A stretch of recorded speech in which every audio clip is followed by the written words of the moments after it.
spirituality and religion is two things, different things. Like, how does it differ for you? Because you can be spiritual, but you don't have to be religion. Every living entity has its natural state, his or her. So to go back to that original state is the real religion. But people don't understand this. I mean, I'm curious. I want to know. And I think that knowledge is power. And the more I have an understanding, it makes my life better to live in it. The realization is like very deep. It goes to the original state, but reflection is the one which is immediate, which is in the body leader. So if we want to become like a spiritual person or a religious person, then we need lots of realizations. The way people view mistake is such a bad thing. Like, we're always taught to not make any mistakes. And when you don't make any mistakes, how would you learn? Atmavat manyate jagat means like what the body which is possessed by the soul, right? Through the mind creates the world. Every 6-hour nurse will come and give me more morphine shot because I was in so much amount of pain.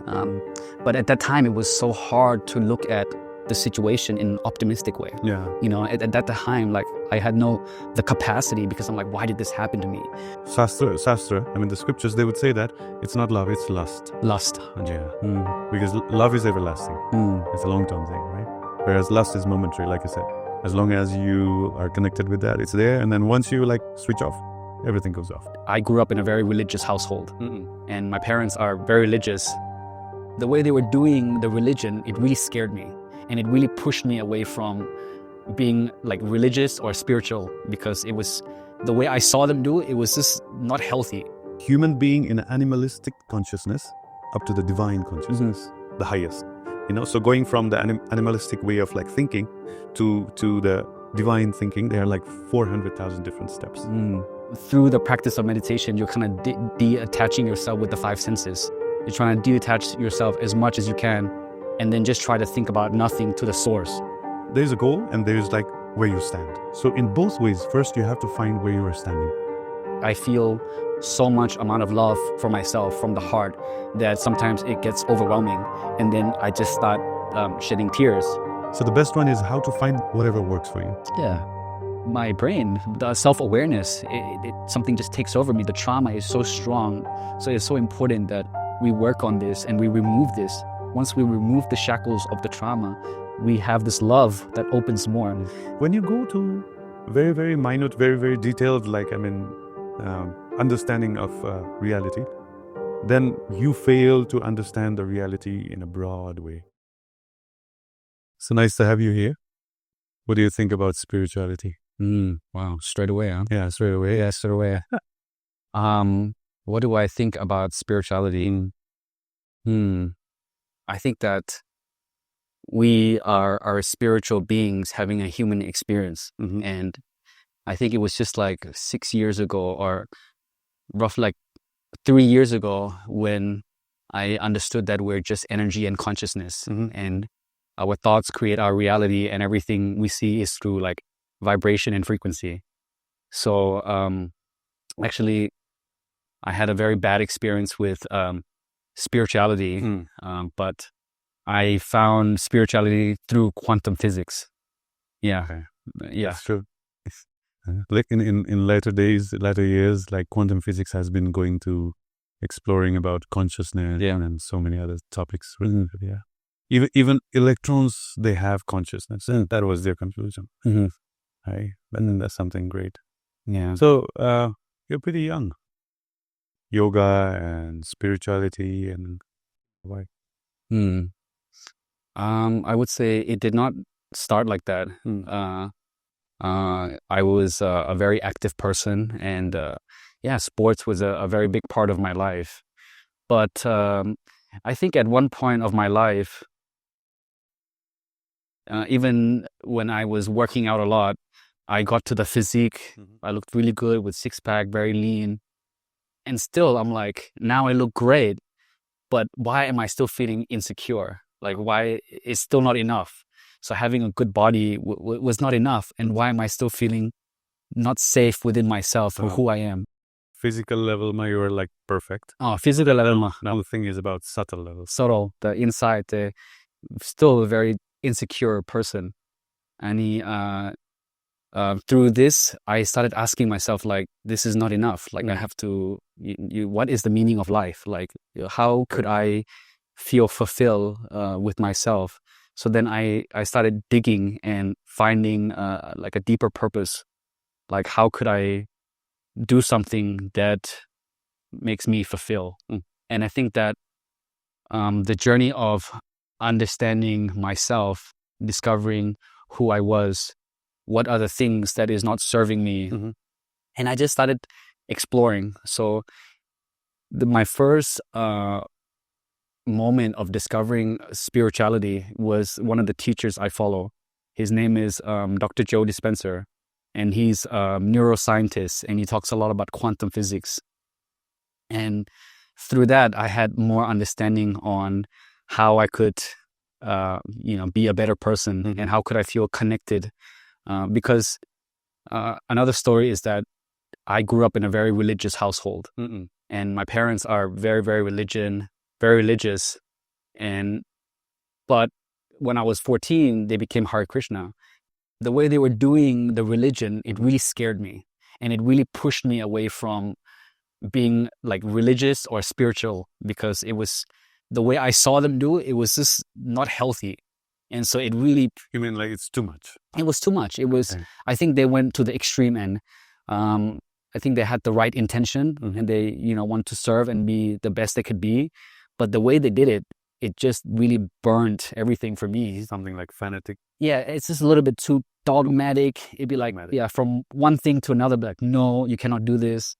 This is not allowed. This is a symbol. Too much restrictions, huh? Too much restriction straight away. Okay. And it made me feel like, whoa, this is too much. So I'm like, I have to go opposite that way. You're not ready. Then. I'm not ready. Because now we're very two different people, have a two different understanding. And I did not want to live that path. So it's only later years when I discovered Dr. Joe Dispenza and quantum physics, and have an understanding of what spirituality is. Can you define some about like what Dr. Joe talks about mostly? Right. So for him, he talks about that, everything is energy, and our thoughts create our reality. So whatever we hold within ourselves is what we're going to get. There are things like sometimes we might feel shame, guilt, fear of something. And then our past experiences that we endure from a young age, we still keep that in ourselves. And it's only when we can become aware of those thoughts, of what they make us feel, then when we're more conscious towards how we feel, then we can let go of these programs that are not serving us. So that means it's whatever we are thinking, we are acting is not just a product of now. It's coming from all the way back. I mean, yes. How does he talk about reincarnation? No, he doesn't. He doesn't talk in the sense of reincarnation. I think the way he targets people is just a general people who have want to have an introduction of some spirituality. That's true. Yeah, so say that. So basically, in Sanskrit also, like there's a phrase which says Atmavat Manyate Jagat. Means like whatever the body which is possessed by the soul, right? Through the mind creates the world, right? So, there's like there's whole basis of explanation about law of attraction, of manifestation, or whatever we say that. Yeah. So everything happens in the thought first, right? Then gets manifested into the material world, right? Yeah. We have not been taught that how to get the thought into action, or how to get a proper thought. I don't think we are taught. No. So when we go to school, all we get is math, science, English. Right. Yes. Oh, yeah. And after getting graduation, that we are educated. Right. But then we realize that we don't know anything about life. Right. The emotional intelligent part is it's completely stripped away. Spiritual intelligence is zero. So I'm very surprised. I mean, generally people of your age, they don't think about this much. Let's have fun, let's be merry, and then like that. I mean, they think like that. But then you must be a special soul to think about this early, about these things. I mean, I'm curious. I want to know. And I think that knowledge is power. And the more I have an understanding, it makes my life better to live in it. Okay. So after understanding this, what changes came in your life? is that I am in control over how I create my life based on my programs of what I carry from the past. And it's only after I let go of some things like fear, shame, guilt that lingers in the past. It's only when I could free myself from these programs, then I started to see that I'm become more confident. I'm more charismatic when I'm around people. And these are the things that basically when I let go of it, it's like people are carrying so much emotional weight on their shoulders and not realizing how much they're carrying. Yes. But it's only when it's stripped away, then we're like, oh my God, I feel so light now. So it was a moment like that for me to, that's why these things are so important in my life and towards how I teach other people on to connect with your life force and vitality. Mm-hmm. Wow, cool. So, is there any specific type of practices you do? Like, for example, I practice Bhakti Yoga, right? The same as your parents, right? It's the Hare Krishnas. Generally, in this one, we are more focused into our devotion, our surrender to Lord Shri Krishna, right? And then we do have like morning sadhanas. We chant like Hare Krishna Maha Mantra for almost 2 hours every day. And then there are like Mangalarti, there's worship, there's like singing, dancing, So this kind of like activities we do in Bhakti Yoga. Mm-hmm. But then how about the spirituality? Is there any specific name and then practices? The practice that is generally that I do on a single basis is just like meditation. Mm-hmm. Every morning when I get up, at least like a solid 45 minutes meditation. 45 minutes. Yeah. It's built up over the years. And from that, once even in meditating, like it's to close your eyes, and through the practice of meditation, you're kind of detaching yourself with the 5 senses. Okay. You're trying to detach yourself as much as you can, and then just try to think about nothing to the source and really feel like the love from the inside. And so you experience that. So it's just like every meditation session, it takes quite some effort, but it's also like a surrendering process, because I realized that sometimes you want it to happen, but it doesn't happen. But the moment you surrender and you really connect to the source and you really feel like the love within, and I just feel like that's been a huge part of the practice. Mm-hmm. And okay, what exactly do you mean by surrender? What happens? What do you do? Well, surrender is basically like giving in and not resisting towards I'm like, sometimes, for example, I'm like, I'm going to have a good meditation. I'm going to try to, have a good meditation. I tell myself that. And then I sit down and nothing happens. But the moment I'm like, you know what? Never mind. All of a sudden, it's this surrendering process. And then all of a sudden, I feel like it's so much deeper when I get to it. Is it like, when you're too conscious about what you're going to do, then it doesn't work. Yeah. And then when you let go, yeah. Okay, there's some divine energy up there. And let that energy handle me and take care of me. Absolutely. It's also another word is like, I'm not forcing it anymore. Letting it happen organically. And you go with the flow. You got to go with the flow. Yeah. Because the resistance is what creates the body tighter. And then that's how the energy doesn't move. Energy moves when you relax. And so what exactly do you feel? When you get that feel of freedom, what you were like explaining? So the way, do you get goosebumps and then, or like tears coming out from the eyes or something? My meditation, I've always have tears coming out of myself. Sometimes there's no such thing as good or bad meditation. I don't want to say that, but the ones that I really feel connected are like, I feel so much amount of love for myself from the heart that sometimes it gets overwhelming, and then I just start shedding tears. And then with that, I realize, like, even when I'm having relationship with other people, friends or girlfriend, I can show up better for everyone around me because I feel so loved within myself. Making that as a foundation basis. Yeah, like the love. Distribute that also. Yeah, because it's like I feel love enough for myself, And once I experience that love fully, then it's so much easier to give and service to others because I'm more fulfilled within myself. That's true. That's true. So have you ever experienced in other ways, like, I mean, the same amount of love without meditating? What I mean, like buying mobile phones or a bike or a car? Or...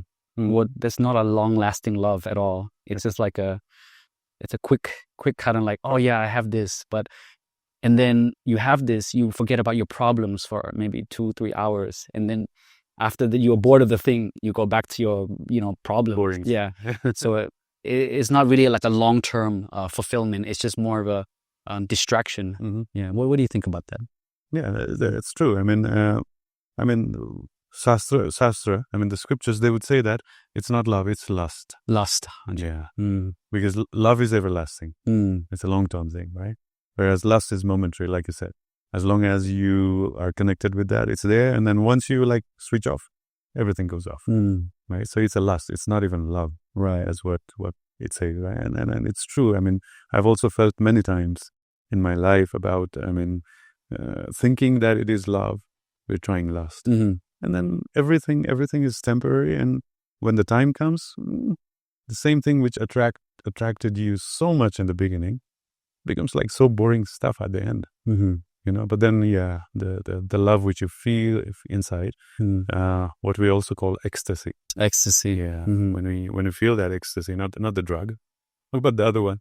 Yeah, the ecstasy, then that gives you the connection or feeling of a different world. And which I found is no money can buy it, or no any material activity can give that experience.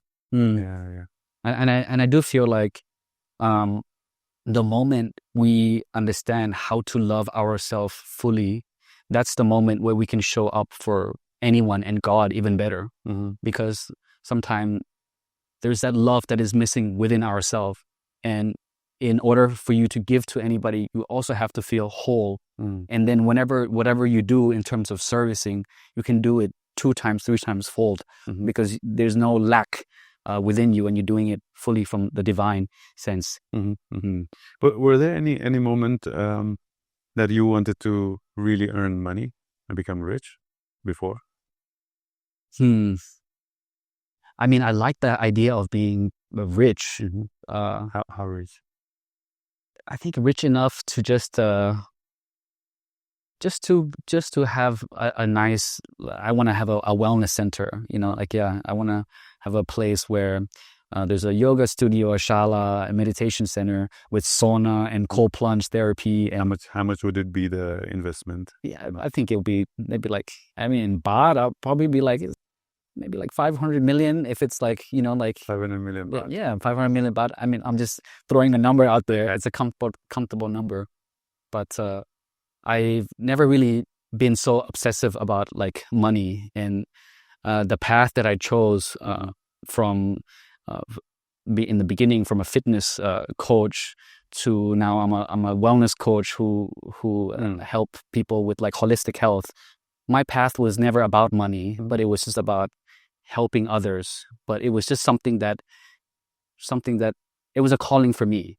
So for me, it's never really been about the money itself, but the idea of having a lot of money is nice. I don't want to be. So the idea of having a lot of money at the moment is not for the enjoyment for yourself, but to help others. I would say if I have more money, I can help more others, but I think it's both too, because right now, if I have that amount of money, I won't know what to do with it. But in a sense, my thing has always been about doing the thing that I'm passionate about, and that's when. So I've never done anything for money. I've always done the thing that I think that is good for what. The reason why I picked money is like most of the people these days, the only purpose of their life is to make money. Yeah, makes me kind of sad a little bit. That's true. Yeah, that's true. It's because when people, I have a lot of like rich friends, and they have like generational wealth, and they're still chasing for more money, and I'm like, where is enough? Yeah, like. For them, it's like, I need to take my kid and have the best education. But I'm like, you're so rich. Like, why do you have to worry about that? But I think it's more about the obsession. That's true. Yeah. And some people find purpose with making money, I think. Yeah, that's the thing. Yeah. No, the only purpose is to make money. That's all. That's nothing else. Yeah. So boring. So that's what I wanted to ask you about. So how do you see money? I mean, even though you already explained that it doesn't make much sense to you, how would you like take money as? I mean, what is money for? Ke ko lagi kamaउने? I think money isn't good or isn't bad. And it really depends on how one uses it. And it could be an opportunity to make things happen or make people closer, create more opportunity for other people. So I guess it really depends on who you ask. And yeah, but for me, I feel like just because you're spiritual, I don't think you should be broke. I think that's a disservice to you. I think that you could be spiritual and be rich, but still being in the fact that you're not making it about money, but more about the purpose behind what you're trying to do with it. And I think that from there, then the level of service becomes higher. So yeah, that's true. It's also understood that having money might be a problem, but if you know how to manage it, then it's such a sweet thing, actually. Right. So that you don't get like swayed away by the amount, but to know that where to spend how much or to invest or whatever. That's such a wonderful thing. Right. So, I mean, if money is not an important thing, then what's the purpose of your life? Very good question. Yeah. What's the purpose of life? Yeah. I think that I'm not asking in general, what's the purpose of life, but what's my purpose? Yeah, absolutely. Because you're a young spiritual person, so it's very important for many to know. Well, my purpose of life is, I know that my life has something to do with health, like holistic health and about wellness. So it's about really educating people and showing people how you can maximize life through removing certain traumas that hold you. And I think that I want to live in a world where everybody lives a life of wellness and know how to take care of stresses and just be feeling this vitality in self, because I'm in the process of wanting to find out how could I feel fulfilled, how could I feel so connected that I wake up with such huge purpose, and so for me that is pretty clear. Yeah. Okay, let's analyze in this way. I think more into a layman language, right? There's optimism, there's pessimism, and there's realistic way of living, right? So, of course, pessimism is we're trying to avoid as far as possible, even though it comes, now and then, every moment, like we kind of face that, right? Yeah. So among the realistic way of living and optimism, which one would you prefer, like more? Can you ask me that question again? I'll give you an example. Optimistic means like most of the time you're like focusing on the positive part, right? Of the living. And realistic can be, positive or negative or whatever comes. I mean, in real, that's like you just recently met an accident by accident, right? So, you must be hurt at that time, right? But then you have to accept the pain. Yeah. No, you couldn't like deny it, right? So, being optimistic sometimes would make you feel that no, remove the pain. I don't want the pain, and then just focus on there's no pain part, right? So, and being pessimistic is like always thinking about the pain, worse and experiencing it, right? Yeah. So, but being realistic is okay. At the moment, I just made an accident, and it's very obvious that I'm getting pain, and in due course of time, I'll be cured. Yeah, I think in life, it just depends on really how you view things. Is very, very important. Of course, you be in your reality. The reality is reality. But at the same time, you want to be optimistic to know that the way you want to view things is more from an optimistic standpoint, like having an understanding, like, recently with my own like accident, like as I was telling you, I just came out of an accident 7 weeks ago. And I was going 160 kilometers an hour, and a car came out of nowhere. 2 seconds before the crash, I couldn't believe that I was about to crash. And or you could feel that. I knew that I was going to crash, but I couldn't believe that I was going to crash. Yeah. And I crashed anyway. My arm completely broke. I was just wearing jeans and long shirt, and my butt skidded against the road for a couple of seconds, like sandpaper on the butt. So my butt also ripped. My ribs broke, two ribs broke, and yeah, my arm completely.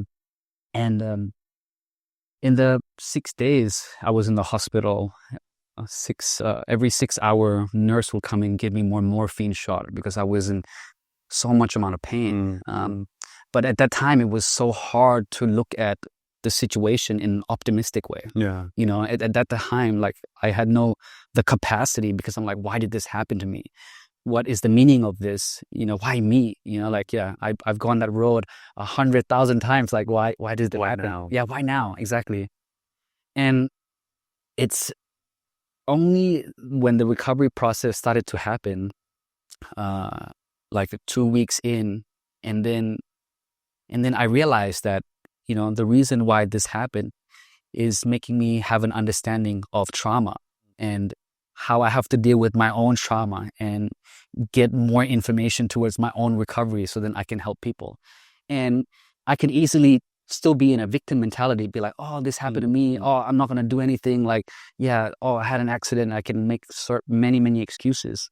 But then with this, just 7 weeks ago, I see this as a thing that allowed me to have a bigger understanding of my purpose with trauma.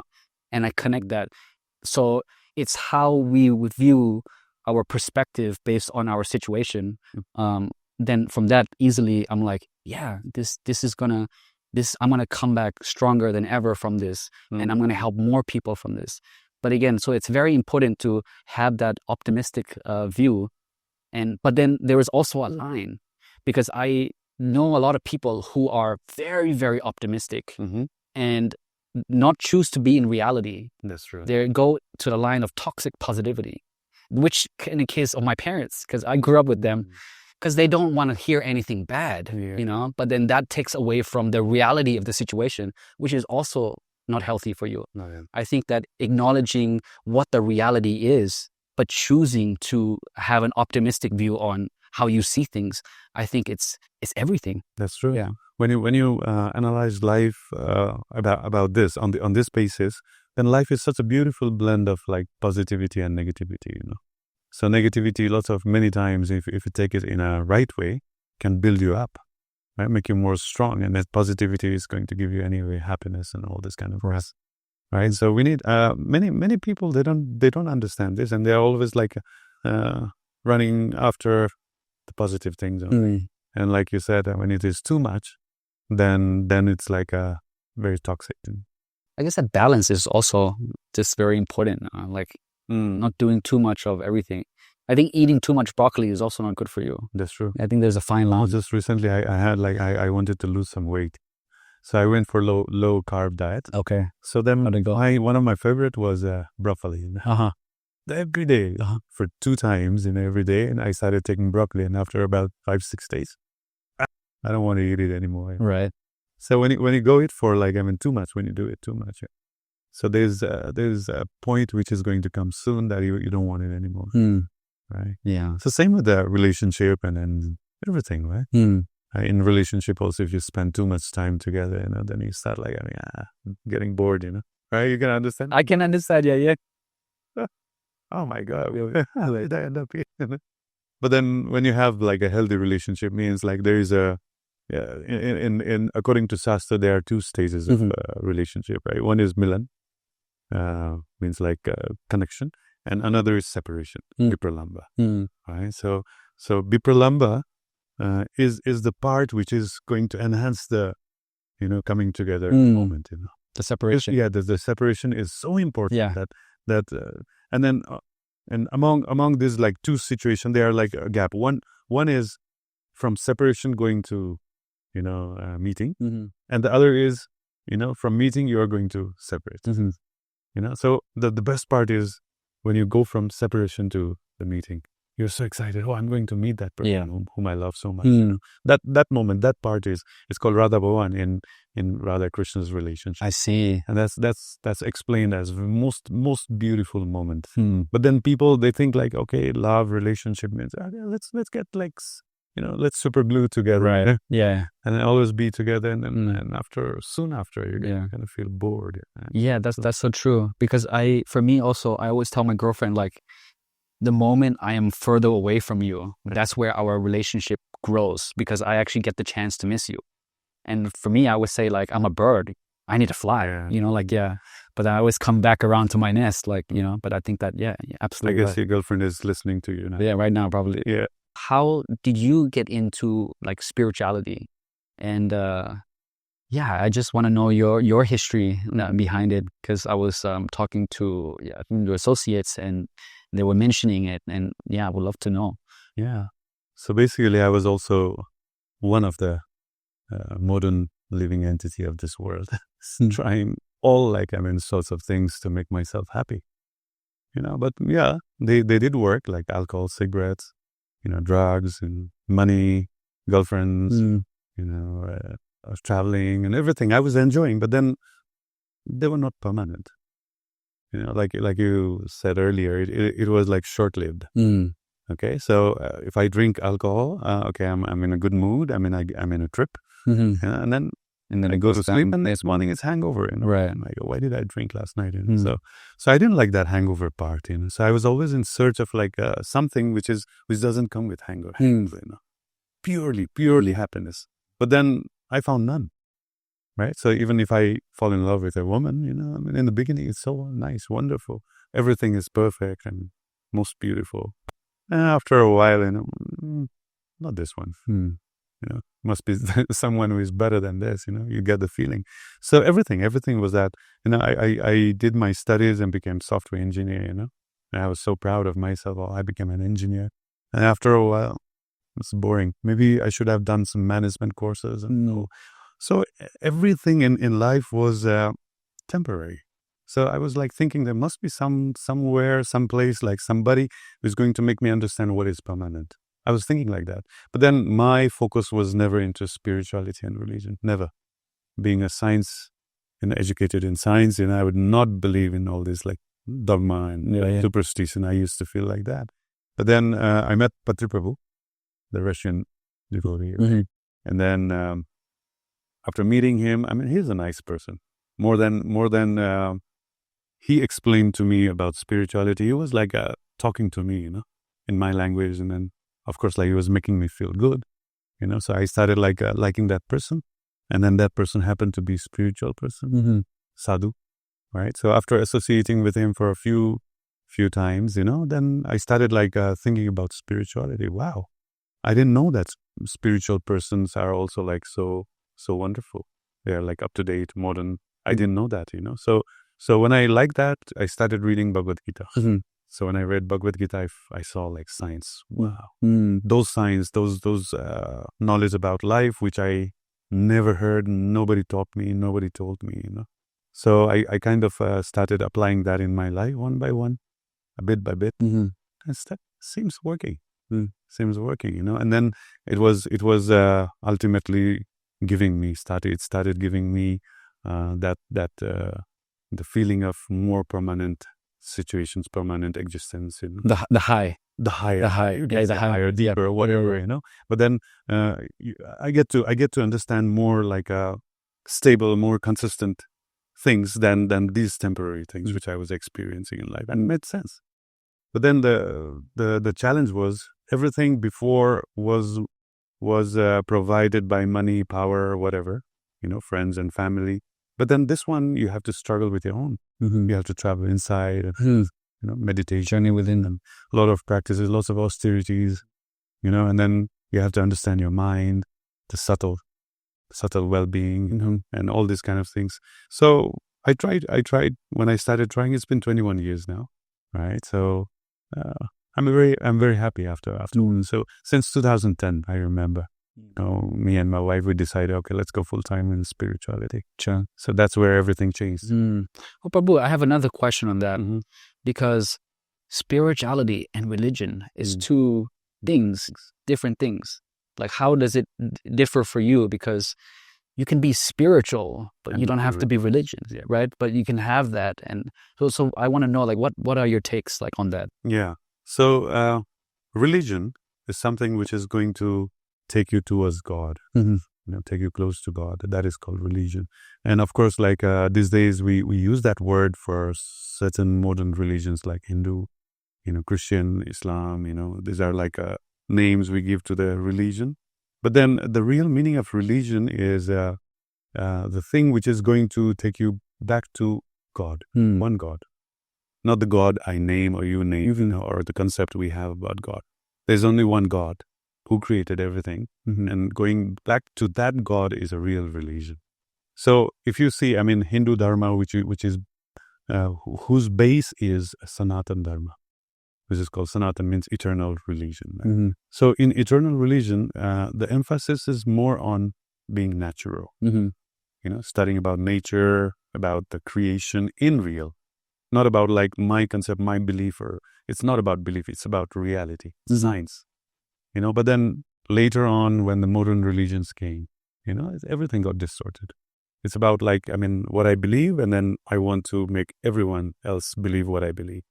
So these are like modern religion. But then the absolute religion is the Srila Prabhupada, he would explain it like, once he was going for morning walk, cold morning, and he saw like a portion of water, small amount of water was turned into ice. So he took his like walking stick and started hitting it, breaking it into, and then his disciples, they were observing for a while, and one of them, they asked like, Prabhupada, what are you doing?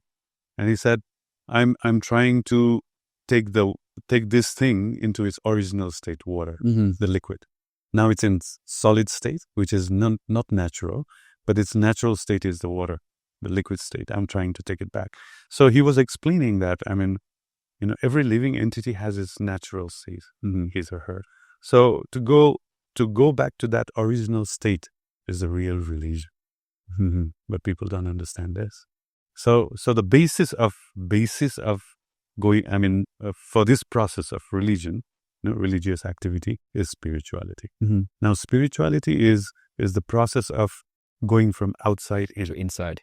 So would you say spirituality is kind of like a foundation? Yeah, foundation for religion, being a religious person.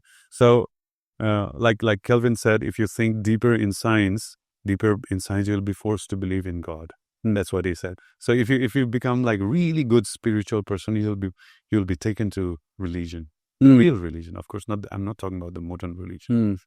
Right? So the quest, the journey, like is there, somehow we are lost in this world. So lost means like we are disconnected from our original source. Yeah. So somehow, the process of spirituality, the religion, is to somehow go and get connected to the original source again. It's reviving the relationship. Wow. I'm curious to see myself in 3-5 years. Go down there because your family, they come from religious background. You have that in your sanskar. So maybe at the moment, you are trying to find out things by your own. Yeah. By your own, and of course, like many times, we are also like affected by our karma, right? So you believe in reincarnation, rebirth.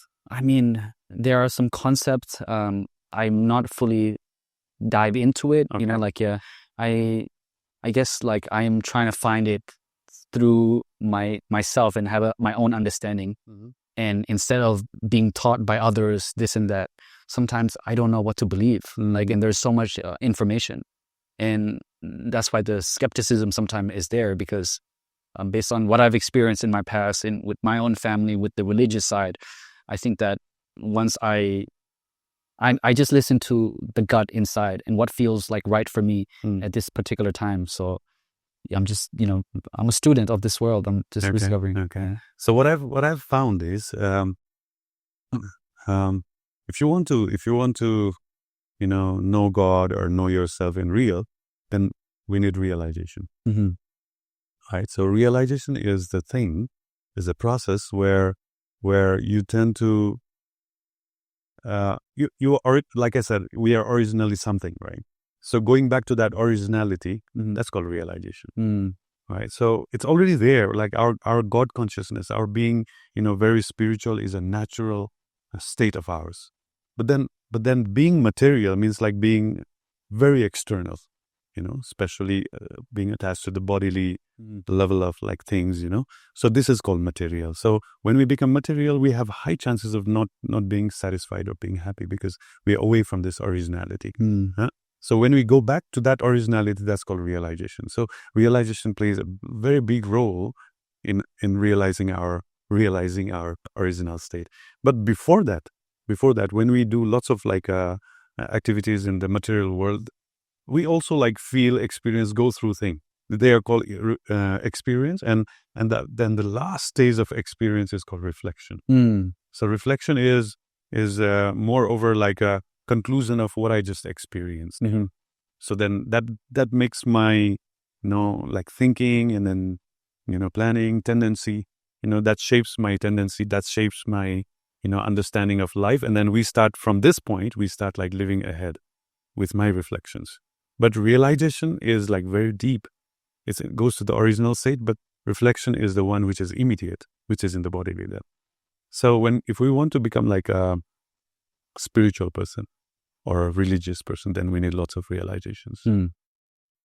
And how would one do that? How would one have a better understanding of, realization of themselves or something? So since it's the original state of ours, so to go back to that originality, I think we have to associate with the one who is closer to the reality, closer to the originality. So means one who is close to his original state can induce or inspire the other person to become closer. It's something like association means like if you get association of drunkards, you'll stop drinking. Right. Yeah. If you get like association with those who love marijuana, they love marijuana. Weed, you're gonna smoke weed. So in the same way, if you are like associating with those like who are in search of connection back to the original state, that realized souls, then you are like you have a higher chance that you also like become like them. That's where it starts from. Right. Of course, then Patri Prabhu, he always says that everyone has to fly their own plane. So going back to God or going back to the original state is your own endeavor, right? In spirituality, you'll always see there is someone called Guru, the spiritual master, right? So the spiritual master is there, who is a very important person, who is realized soul, and that person is going to help you, right? But then as soon as we think about spiritual master helping us, we think like, the spiritual master is going to come and lift me up and then going to reach me to that original state without any endeavor. It's not like that. So the spiritual master comes, he will show you the way. Guy, this is the way, this is where you're supposed to, this is where you are standing, this is the distance, and you're supposed to travel this way. But then the journey is your own. You have to walk on your own. Right. So it's like both combination of someone who is guiding you and your willingness to go through that path, based on that guidance. But would you say it starts with you searching for that first? Oh, yeah, that's true. Yeah, spiritual process is a bottom-up process. Bottom-up process. Yeah. The material world, which the world we live is like top-down process. Like for example, any company, somebody starts a company and, I need employees. Right. So he starts searching, blah, blah, I need blah, blah, position, this, qualification, please come. So he will like have many of them interviewed and then, okay, I like this one. Choose. So that's a top-down process, right? Parents telling children, do this, don't do that. That's a top-down process. But spiritual process is a bottom-up process. So nobody poses himself or herself as I'm a guru. Nobody does that. A real spiritual person will never accept that he or she is a guru. But then the one who is seeking, the one who is like following, goes to that person and says, I'm very inspired by you, and please accept me as your disciple. So the submission is voluntary. It's coming from the one who is following, not like the one who is like guiding is telling, come and surrender to me and I'll take care of you. It's not like that. So it's a completely voluntary process. I've been in management in ISKCON, the Hare Krishna movement, right? And my experience is like being a temple president, there's no hire and fire in that. There's no hire and fire? There's no hire and fire. People come on their own, join the organization, they voluntarily, they want to serve. And when they make mistake, we just have to tolerate. And I make them understand, you just made a mistake. Can you rectify it? Can you correct it? Don't repeat it next time. And then wait humbly. So that person will not make mistake again, So, and then we have to keep inspiring that person, keep tolerating that person who is following you. And then it's very interesting. And when I also like declared, that I need a spiritual master, it's me who went to the spiritual master, whereas spiritual master didn't know me at all in the beginning. It's me who knew the spiritual master. I went there, asked for his mercy, and for his acceptance. So that's how the process works. A bottom-up process. Yeah. But we are still here in material world here, and people do have a lot of problems, and there's a lot of things going on. And sometimes, with this process of being in this world, you have a lot of problems, and you have job, it's real life. And to connect to, the source, but what other steps do people need to take, for them to feel unshackled from their life problems, Yeah, definitely. When you see the goal of your life, when you say God or there's like original state, that's called ultimate goal. Right? We can have like small goals, but that's the ultimate goal. So when you want to go to the ultimate goal, there are like different stages, different levels. Like for example, in Vedic scriptures, it is said that we human being, right? We have 400,000 species, different species, and that's based on the level of consciousness. So a human being in an animalistic consciousness up to the divine consciousness, the highest. So going from the animalistic way of like thinking to the divine thinking, there are like 400,000 different steps. So every now and then, each time you practice spirituality or religion, you're raising yourself. You're rising up this ladder, up to this, going to become a divine thing. And there are like many other ways, like the sages, they have explained, like 5 koshas, Annamaya, Pranamaya, Jnanamaya, Vijnanamaya, and Anandamaya. Right? So it says that in Annamaya platform, you are like more into more physical level. Means food and then getting the body fit and fine and strong, it's more in a physical level. Then comes the prana level.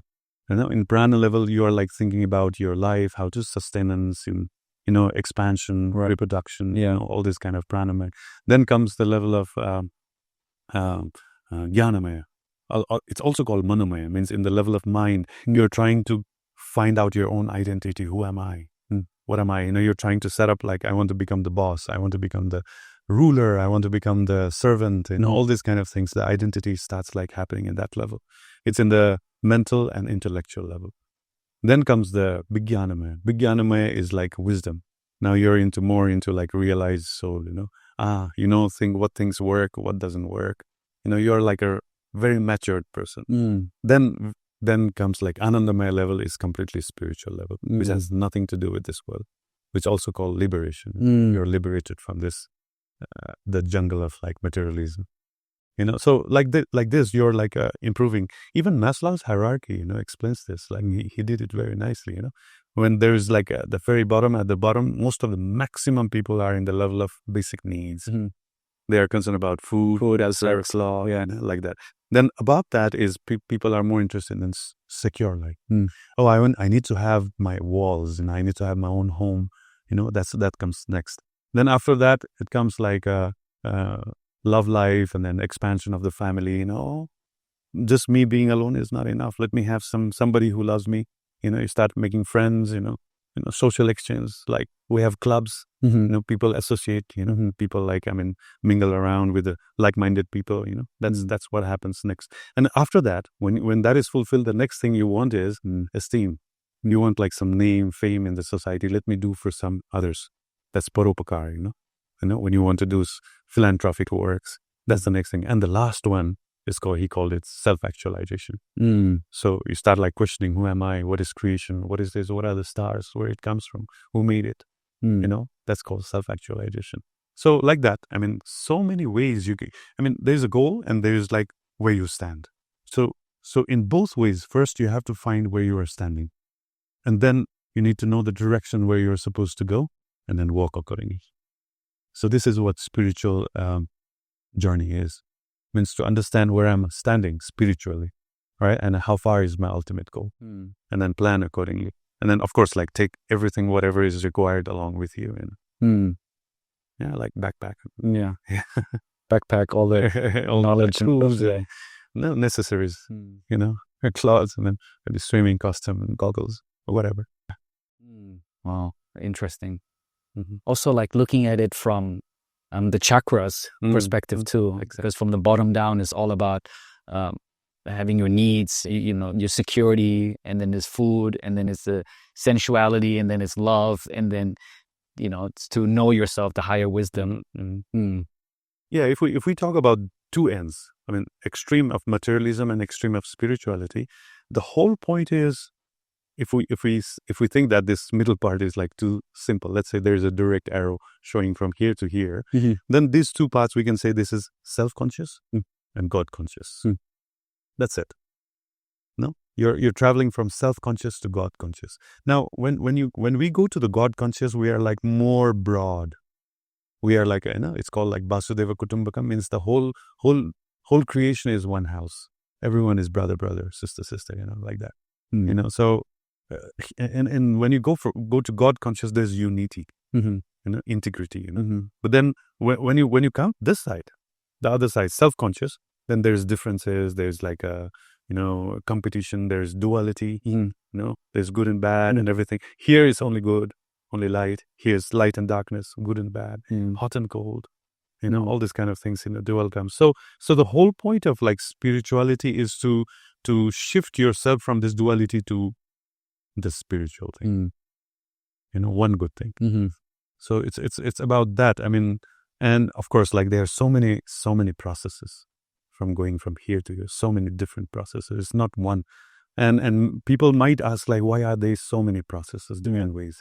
Because we are all different. Yeah, we are all in different levels, different thinking, different mentality, different identity. Even though we are like creation of God, we are like, we are in variety. Variety is the mother of enjoyment. So God wants to enjoy creation, But there's also at the same time, there's not just one way to the mountain. There's many ways. Yeah, Mount Everest you can climb from Nepal, and you can climb from Tibet. Yeah, many ways. But so, there are many religions as well. How does one choose what is good, what is bad? Like where is the line? Like wow, that's true. Yeah, sometimes just speaking of experience, it's like it feels like a brand almost, like, come to ISKCON. Is there any, Jesus Christ will save you. Oh, Allah will save you. Like, only Allah. Yeah, only Allah. Allah is the best. Yeah, only Krishna. Yeah. But it's just like, what are your like thought process behind like, what path to pick? Like, what is the right for you? Because everyone is different. Yeah, listen, of course, like this sounds like a tricky question, but it is not. It's very simple. It's actually our false ego. It's our mind which creates like whatever I'm following is the best. Yeah. So it's not because it's the best. It's because I'm following it. Right. It's the ego, you said. So even though whatever I'm practicing is the best, we tend to get illusion. But then if we want to know the reality, I mean, what is the best one in real, then actually there's no best one. Actually, right? So the best one is how to find the best one is whatever works for you. Yeah. Yeah, whatever works for you. And all this like religion, of course, all the religions are, I mean, today's modern religions are not designed to take you to the ultimate. Of course, they are like, some are good, some are not. Some are, I mean, more complete, some are like less complete, that's there. But then they are all like, I mean, taking you somewhere better. That is there. So, of course, like if I want to go to Thailand, from Nepal, so I have to get a ticket from Kathmandu to Bangkok. Right. So, but if I take a plane to, let's say, Delhi, and then question, why am I not reaching Thailand? Why did I come to India? I'm supposed to go to Thailand, but then But then the answer you will get is you got into the wrong plane. Right? So means what I'm trying to say is, first in spirituality, in religion, we have to find out what is my destination. Because first I need to have the idea about destination, where I'm supposed to reach, where I'm supposed to go. Right? Then the question comes, which means or which way or which path I'm supposed to take to reach that. So okay, if I want to go to Bangkok and then I take a bus, maybe I may not reach to Bangkok. It's too difficult. You have to go through Nepal, through India, through Myanmar, and then I might not have the visa for Myanmar. Then they say, hey, no, you don't have visa, go back. They may not allow me to go through. So then, of course, if I have got a visa for Thailand and not for Myanmar, maybe I should try flying by plane. Then, if I want to fly by plane, then I need to have the currency. I need to have the cash, money, to purchase the ticket. So that means, we should also have the qualification to follow the process. Sometimes we have got the knowledge of the process, but then we are not qualified. We're not ready yet. Yeah. So like your parents, when they took up this Krishna consciousness, maybe you didn't have the qualification. Maybe that was not the right time for you to take it. No, you need to build up your muscles, or you need to explore more before you could really do that. So we don't have the idea. We don't have the knowledge of that. And then thinking, hey, this works for that guy, but not working for me. Why? So the real right way to do it is to find out where I am, and then of course where am I supposed to reach, and then get the right way, right median, right path. Okay. Yeah. Wow. Speaking now, but we are living in a world where there's so much stress. Everything, people are always suffering from so many different kind of stresses. We come down. What would you be your advice for people to go about to help them have a better life, to take out some of the stress? Because yet alone, religion is one thing, spirituality is one thing, but people day to day are suffering from stress, their job. You have any advice on that? Yeah. So the modern way of living is very, very specific, very, very particular. Right? So if you want to go to the 11th floor, you have to take a lift. And then of course, if you go to a bigger mansions, bigger buildings, you'll find different lifts.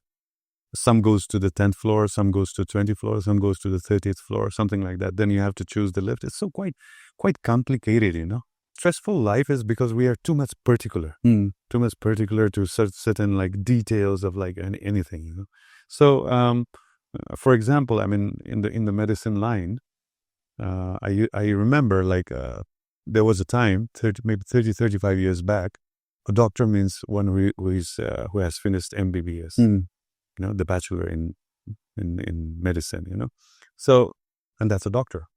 So, and over the time of practice, after practicing for many, many years, somebody will be specialized in the heart, somebody will be specialized in liver, and like that by practice. But then in today's world, we can see the doctors specialized. So when they do a bachelor in medicine, and then, that's not enough. They have to go for masters. They have to go for post graduation studies, and then they will specialize. And if you talk about dentist, there's a dentist who will do the root canal. There's a dentist who will do just the feelings, and then there's a cosmetic department, all these kind of things, they're separate. Means we are going very specific, particular, dividing everything and then going minute in details. So when you go to very, very minute, very, very detailed, understanding of reality, then you fail to understand the reality in a broad way. There's a bigger picture of reality, For example, according to the spirituality, I don't exist just now. I existed eternally. There's no beginning, there's no end. Means it's long span of time, I've been existing. Right? And then the life I'm living now is just a small part of that big span. Right? And then whatever I'm going through is just a one small moment, one small microscopic moment of my life.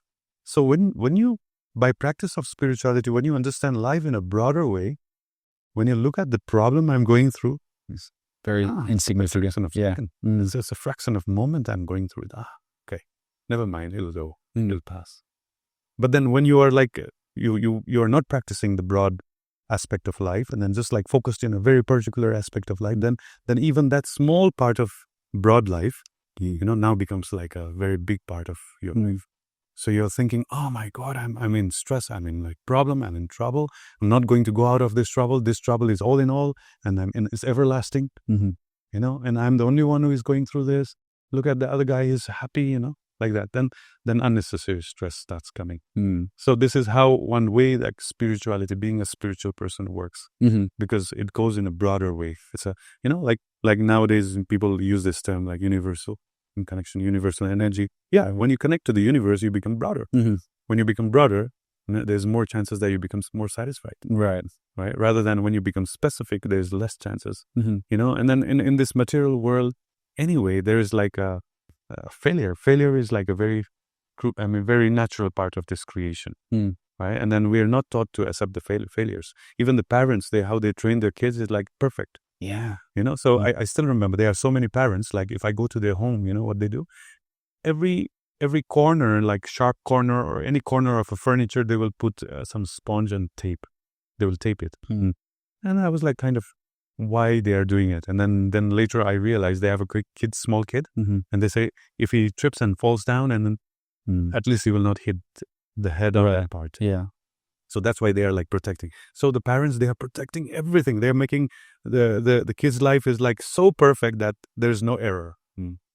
Right? But then when that kid becomes like young, and then becomes adult, and then goes to the world to live, and they realize that everything is not taped.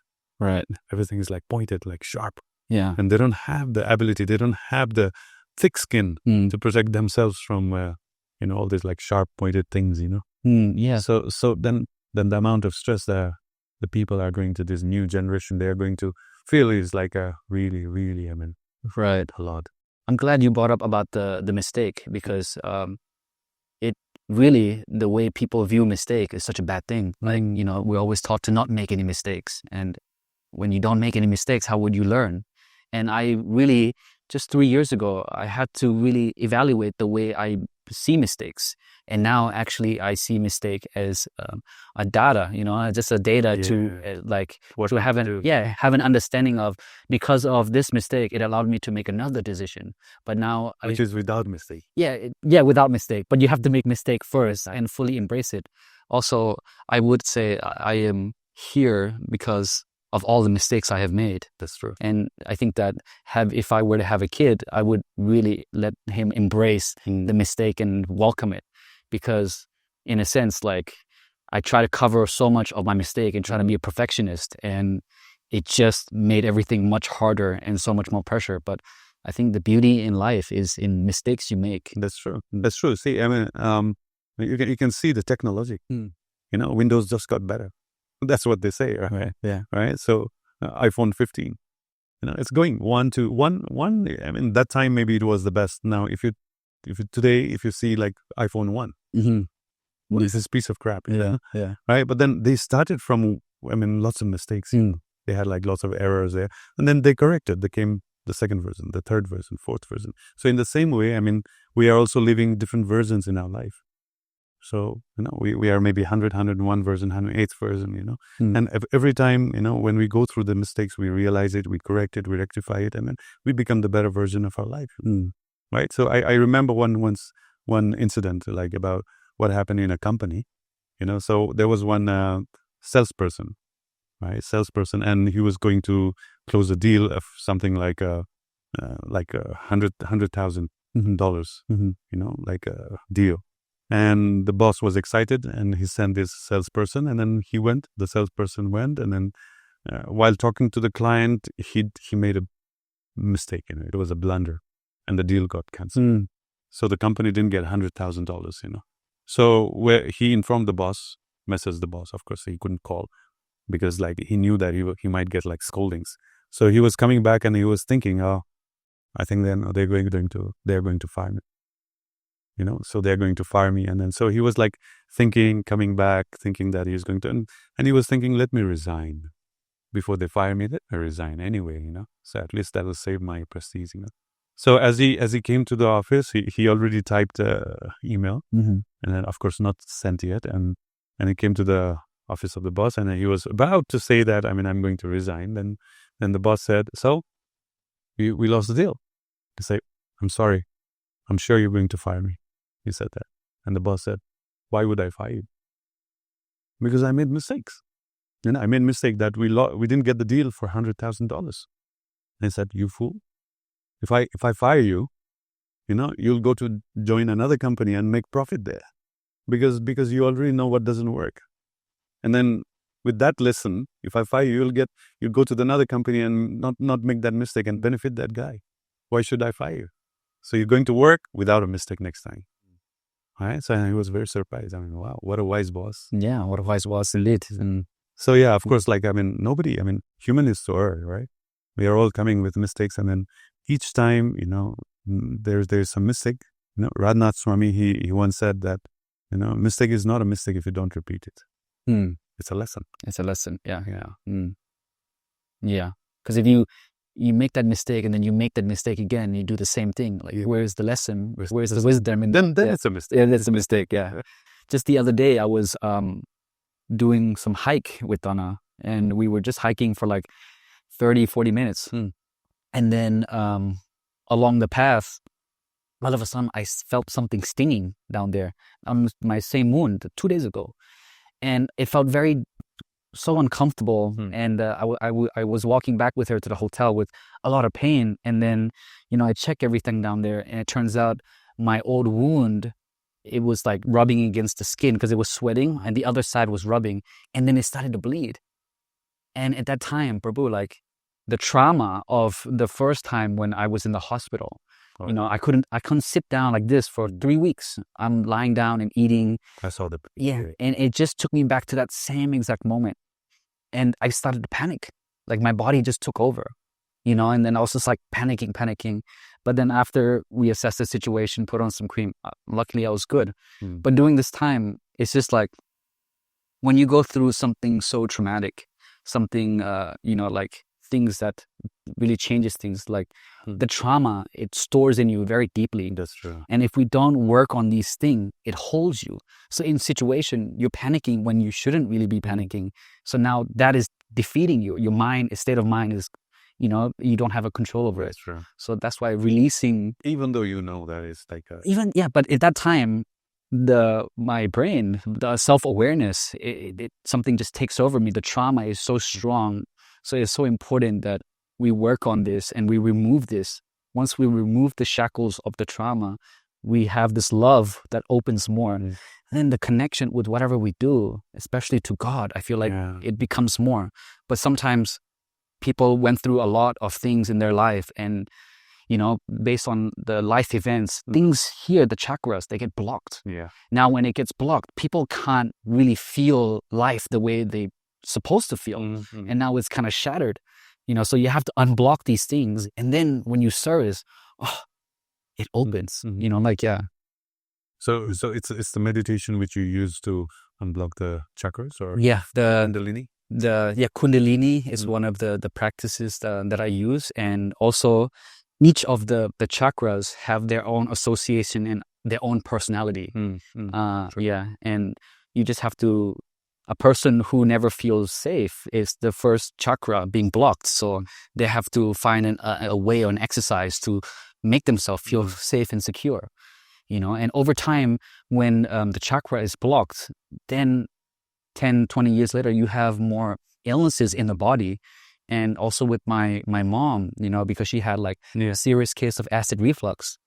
And it seems like very simple, but then it was life-threatening. It was life-threatening. She was up in the middle of the night with heartburns and, had these serious conditions, and she lost so much weight. And it did not make sense to me, Prabhu. I'm like, a person like my mom who's religious, who's like serving God, positivity, she's doing everything right in a loving relationship. How could someone like that get sick? It did not make sense to me. And then I started to dig And then that's when I read Dr. Joe Dispenza's first book, Breaking the Habit of Being Yourself. And it turns out that she really did not know how to say no and have a voice and know how to handle certain stresses. That's true. She didn't have any boundaries at all, to the point where the body took over the mind. And then this is called psychosomatic illnesses, when, like it shifts down to the body. That's true. And then in the solar plexus chakra was completely suppressed. And based on her physiology, this place has always been weak. But something along the lines, the way she was living was not helping her. That's true. And now, because she's worked on this, her level of service to God is so healthy. It's like she knows that I have to feel good. I have to make sure that I'm okay. So whatever I do, the service becomes 10 times. That's true. But before, she couldn't say no to people. So maybe she would come. Starting from your dad. Yeah, like that's all it is. Yeah, like watching it, I was like commenting on that. Yeah, and then it's just later when she was in alignment with herself. When she say yes, it means it's truly yes. It's no. And when she's full in herself, then her devotion to God, to service, is pure. That's true. Yeah, That's true. and Yeah, we tend to neglect that. Then this self-esteem thing. Yeah, many times we lose that.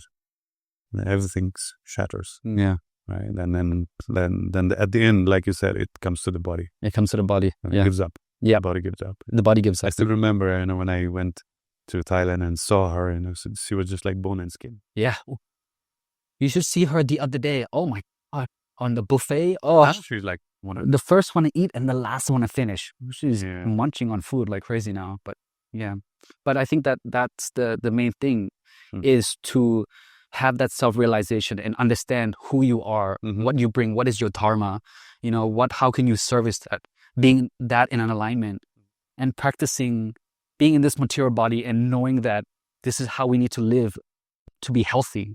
And then whatever you do from that becomes more, because I feel like everything, like if you were to build a building, you need to have a solid fundamental pillars to make a structure that is so strong that it's not collapsible. Yeah. We need to make that first before going to Godhead. The foundation.